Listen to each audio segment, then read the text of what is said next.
Everyone নমস্কাৰ সকলোকে পোনপ্ৰথমে মই ৰীমা তৃষ্ণাই আপোনালোক সকলোকে স্বাগতম জনাইছোঁ মোৰ ইউটিউব চেনেল ৰীমা তৃষ্ণালৈ।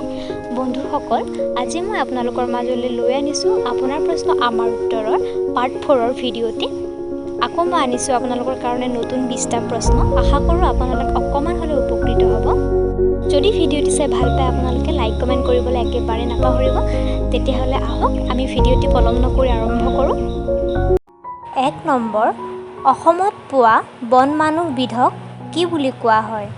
উত্তৰ হলক গিবন। 2 নম্বৰ, শেহতীয়াকৈ অসম ৰাইফলছ পাব্লিক স্কুল ক'ত আৰম্ভ কৰিছিল? উত্তৰ শ্বিলঙত। 3 নম্বৰ, অসমত পোৱা এশিঙীয়া গড়ৰ শিঙৰ দৈৰ্ঘ্য কিমান? উত্তৰ 15ৰ পৰা 16 ইঞ্চি। 4 নম্বৰ, কোনখন হাবি যাদৱ পায়েঙে অকলে বনাইছিল? উত্তৰ মলাই ফৰেষ্ট। 5 নম্বৰ, কুলি চৰাইৰ বৈজ্ঞানিক নাম কি? উত্তৰ ইউ ডাইনামিছ স্কলোপাচিয়া। 6 নম্বৰ, এছিয়া মহাদেশৰ প্ৰদীপ ৰূপে কাক জনা যায়? উত্তৰ বুদ্ধ। 7 নম্বৰ, শৰাইঘাট দলং কেতিয়া মুকলি কৰা হৈছিল? উত্তৰ 1962 চনৰ অক্টোবৰ মাহত। 8 নম্বৰ, অস্কাৰ বঁটাৰ বাবে ভাৰতৰ পৰা মনোনয়ন লাভ কৰা প্ৰথম অসমীয়া চলচ্চিত্ৰখনৰ নাম কি? উত্তৰ ভিলেজ ৰকষ্টাৰ্ছ। 9 নম্বৰ, অসমত কেতিয়া ৰাষ্ট্ৰীয় পথ স্থাপন কৰা হৈছিল? উত্তৰ 1864 চনত। 10 নম্বৰ প্ৰশ্ন, বিশ্ব স্বাস্থ্য সংস্থাৰ মুখ্য কাৰ্যালয় ক'ত অৱস্থিত? উত্তৰ জেনেভাত। 11 নম্বৰ, কাজিৰঙাক কিমান চনত ৰাষ্ট্ৰীয় উদ্যান হিচাপে ঘোষণা কৰা হৈছিল? উত্তৰ 1974 চনত। 12 নম্বৰ, বুৰঞ্জী শব্দৰ অৰ্থ কি?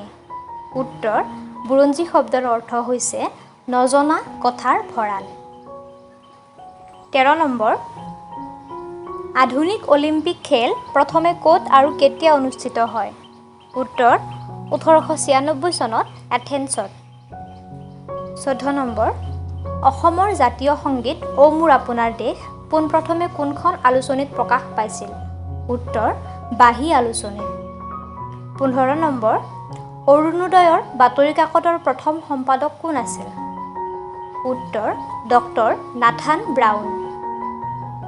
16 নম্বৰ, অসম পুলিচে ব্যৱহাৰ কৰা ৰায়ট কণ্ট্ৰলৰ গাড়ীখনৰ নাম কি? উত্তৰ বজ্ৰ। 17 নম্বৰ প্ৰশ্ন, পৃথিৱীৰ আটাইতকৈ ডাঙৰ বান্ধটো কি? উত্তৰ 3 গৰ্জেছ ডেম। 18 নম্বৰ, ভাৰতীয় সেনাৰ প্ৰধান যুদ্ধ টেংকটোৰ নাম কি? উত্তৰ অৰ্জুন। 19 নম্বৰ, প্ৰথম অসমীয়া ফিফা ৰেফাৰী কোন? উত্তৰ বাবুল বাৰ্মিজ।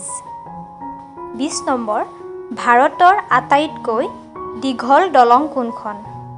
ভাৰতৰ আটাইতকৈ দীঘল দলংখন হৈছে উত্তৰ ভূপেন হাজৰিকা সেতু। বন্ধুসকল, আজিৰ প্ৰশ্নসমূহ ইমানেই। আপোনালোকে যদি মোৰ ভিডিঅ'টি চাই ভাল পাইছে তেন্তে লাইক কমেণ্ট শ্বেয়াৰ কৰিবলৈ একেবাৰে নাপাহৰিব। আৰু যদি এতিয়ালৈ আপুনি মোৰ চেনেলটি ছাবস্ক্ৰাইব কৰা নাই তেন্তে প্লিজ চেনেলটি ছাবস্ক্ৰাইব কৰি দিব। আগতে কৰিছে যদি আপোনাক বহুত বহুত ধন্যবাদ। আৰু আগৰ ভিডিঅ'সমূহৰ লিংক মই ডেছক্ৰিপশ্যনত দি দিম, আপোনালোকে চাবলৈ পাৰিব। আজিলৈ আহোঁ, ধন্যবাদ।